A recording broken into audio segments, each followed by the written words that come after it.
Hai guys, kembali lagi bersama saya Romido Ael Syanturi dengan NIM 418354003. Saya mahasiswi dari Universitas Negeri Medan dengan jurusan Fisika Nondi 2018. Pada kesempatan ini, saya akan mempresentasikan proposal PKM saya yang bertemakan kewirausahaan. Adapun judul dari PKM saya adalah Malah Mask. Seperti judulnya, mask yang artinya masker. Pada proposal kali ini saya memanfaatkan buah mangga sebagai bahan utama masker dan lidah buaya sebagai bahan tambahnya. Adapun sistematika proposal saya adalah sebagai berikut, terdiri dari 4 bab yang dilengkapi dengan daftar pustaka dan lampiran. Pertama-tama, mari kita bahas bab 1 yang terdiri dari latar belakang, rumusan masalah, tujuan, luaran yang diharapkan, dan manfaat. Latar belakang. Perubahan gaya hidup yang setiap harinya berkembang dengan pesat, kesadaran setiap orang akan memanfaatkan berbagai beli. Banyak cara yang dilakukan untuk memperoleh wajah yang cantik dan kulit yang bersih. Buah mangga, yang nama latinnya Mangifera indica. Buah yang berbentuk lonjong ini berasal dari negara India. Buah mangga mengandung banyak vitamin yang manfaatnya vitamin A, vitamin C, dan vitamin E. Berdasarkan hal tersebut, kami memiliki ide untuk membuat produk kecantikan dengan menggunakan bahan baku yang alami, unik, mudah didapat, harga yang terjangkau, dan yang pastinya khasiat tidak kalah dengan produk-produk lainnya. Selain itu, produk ini sehat tanpa memiliki resiko, di mana kami memiliki buah mangga sebagai bahan baku dengan campuran lidah buaya yang sering kita sebut dengan aloe vera. Dalam pembuatan produk kami, karena buah mangga memiliki kandungan yang memenuhi kriteria yang diharapkan. Kedua, rumusan masalah. Yang pertama, bagaimana cara pembuatan masker Malah Mask. Yang kedua, apa keunggulan yang dimiliki oleh masker Malah Mask. Yang ketiga, tujuan. Yang pertama, mengetahui cara pembuatan masker Malah Mask. Yang kedua, mengetahui keunggulan yang dimiliki oleh masker Malah Mask. Luaran yang diharapkan. Pertama, meningkatkan kegiatan kewirausahaan sehingga dapat membuka lapangan pekerjaan yang baru. Dua, menghasilkan masker yang alami yang terbuat dari buah mangga yang dapat membuat kulit wajah lebih cerah, bersinar, dan sehat dengan memiliki harga yang ekonomis. Yang ketiga, mendapatkan profit dari kegiatan ini. Yang kelima, ada manfaat. Adapun manfaat bagi mahasiswa, pertama, meningkatkan kreativitas mahasiswa.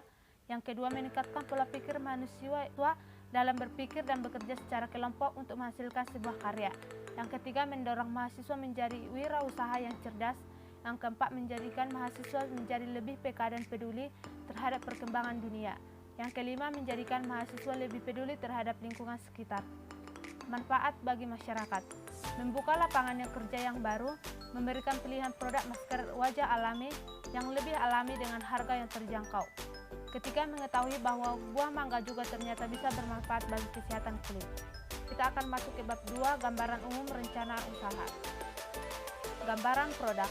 Ide usaha pembuatan masker wajah alami dari buah mangga ini bermula karena banyaknya individu yang mulai sadar akan pentingnya kesehatan dan kecantikan kulit wajah. Produk Malah Mask ini memiliki khasiat yang bermanfaat untuk kulit wajah. Buah mangga mengandung banyak antioksidan dan kolagen yang bisa membuat kulit kenyal dan halus serta kulit kencang. Mangga juga kaya akan mangifera yang salah satu jenis antioksidan untuk membantu melindungi kulit wajah dan kerusakan sel. Bahan tambah yang digunakan pada produk Malah Mask ini adalah lidah buaya yang sering kita sebut aloe vera. Lidah buaya aloe vera merupakan tanaman berduri yang berwarna hijau dengan bercak kekuningan dan berbentuk agak meruncing di bagian ujung. Lidah buaya kerap dijadikan bahan baku masker wajah alami karena kaya akan nutrisi berupa vitamin A, C, B12, E, asam folat, folit, serta berbagai mineral seperti kalsium, magnesium, kalium, dan natrium.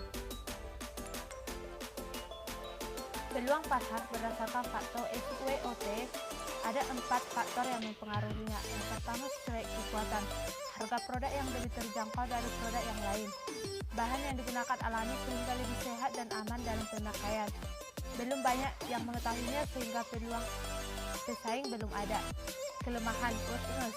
Daya tahan dari peluang ini singkat karena tidak menggunakan bahan pengawet. Keuntungan opportunity, biaya produksi yang lebih ekonomis, bahan baku yang mudah didapatkan, peluang dalam pemakaian produk kecantikan di pasar terus berkembang, peluang untuk menguasai pasar besar karena belum ada saingan, ancaman threat, perubahan yang sering terjadi di dalam masyarakat yang menghasilkan berbagai macam produk-produk, kemungkinan ada pesaing yang sama. Yang ketiga, teknik pemasaran. Bentuk pemasaran yang dilakukan dalam marketing Melohmax adalah sebagai berikut: A. Produk, B. Place harga, C. Place. Yang keempat ada promotion. Promosi merupakan salah satu aspek penting dalam penjualan produk. Promosi Melohmax dilakukan secara online maupun offline. Promosi online dilakukan melalui media sosial seperti Instagram, Facebook, dan Twitter. Sedangkan promosi secara offline dilakukan secara langsung, yaitu mount to mount dan penawaran langsung ke konsumen, tetapi dengan menjalankan protokol kesehatan dan menghindari penyebaran COVID-19. Analisis kelayakan usaha. Biaya pokok produksi Melohmax per kilo buah mangga itu, baik dari bahan baku, bahan penunjang, dan biaya pengemasan itu mengeluarkan biaya sekitar 130.000. Dari 1 kg buah mangga dihasilkan 24 bungkus produk Melohmax, di mana harga 1 bungkus masker Melohmax adalah 5.000, sehingga pendapatan yang diperoleh dari 1 kilo buah mangga bisa sebesar 250.000. Keuntungan produksinya, pendapatan produksi pengeluaran produksi itu sebesar 120.000 per 1 kilo buah mangga. Bab 3. Metode pelaksanaan kegiatan. Adapun alat dan bahan yang digunakan adalah sebagai berikut: alat, timbangan, mesin pengemas, wadah stainless, baskom, pisau, sendok, stainless steel, plastik kemasan, kain, gelas, dan gunting. Adapun bahan yang diperlukan dalam memproduksi produk ini adalah lidah buaya yang sering disebut aloe vera, yang kedua ada buah mangga. Perencanaan. Berikut ini dijelaskan metode pelaksanaan yang akan dilaksanakan dalam produksi Melohmax. Secara ringkas digambarkan dalam bentuk skema berikut. Yang pertama, dilakukan terlebih dahulu persiapan, kemudian pembuatan produk, pemasaran dan penjualan, kemudian dilakukan evaluasi. Proses. Pada tahap ini, tim produksi melakukan pembelian perlengkapan dan peralatan untuk produksi, mulai dari bahan baku dan alat-alat penunjang usaha. Tahap pembuatan produk adalah tahap di mana tim melakukan proses produksi atau pengolahan baku, mulai dari pembersihan, pengerusan, penghalusan hingga pengemasan sampai menghasilkan akhirnya, yaitu produk Melohmax. Yang keempat ada pemasaran. Pada tahap ini merupakan tahap di mana tim akan melakukan berbagai promosi dan penjualan mulai dari offline hingga online. Online dilakukan dengan cara promosi di berbagai media sosial seperti Facebook, Instagram, Marketplace online. Sedangkan offline dilakukan secara langsung dengan mengikuti protokol kesehatan guna menghindari penyebaran COVID-19. Kemudian dilakukan evaluasi. Evaluasi merupakan tahap krusial yang meninjau perkembangan produksi, pemasaran, hingga penjualan produk. Evaluasi dilakukan di tiap akhir produktif. Gunanya adalah untuk menganalisa kemungkinan-kemungkinan, meminimalisir biaya, dan untuk menyatukan aspirasi para tim produksi untuk mencapai visi usaha. Yang keempat, biaya dan jadwal kegiatan. Berikut adalah anggaran biaya dalam pembuatan Melohmax, mulai dari perlengkapan yang diperlukan, bahan habis pakai, transportasi lokal, dan lain-lain, hingga total pengeluaran itu sebesar Rp5.099.000. Kemudian jadwal kegiatan. Dalam melakukan pembuatan Melohmax ini dilakukan selama 4 bulan, yang dimana kegiatannya penyediaan peralatan, penyediaan bahan baku, pembuatan produk, pemasaran dan penjualan, evaluasi, pembuatan laporan dan tanggung jawab. Ada daftar pustaka, boleh dilihat pada layar. Lampiran. Lampiran yang terdapat pada proposal ini adalah biodata ketua, anggota, dan dosen pembimbing, justify anggaran, susunan organisasi peneliti, dan pembagian tugas, surat pernyataan dari ketua pelaksana.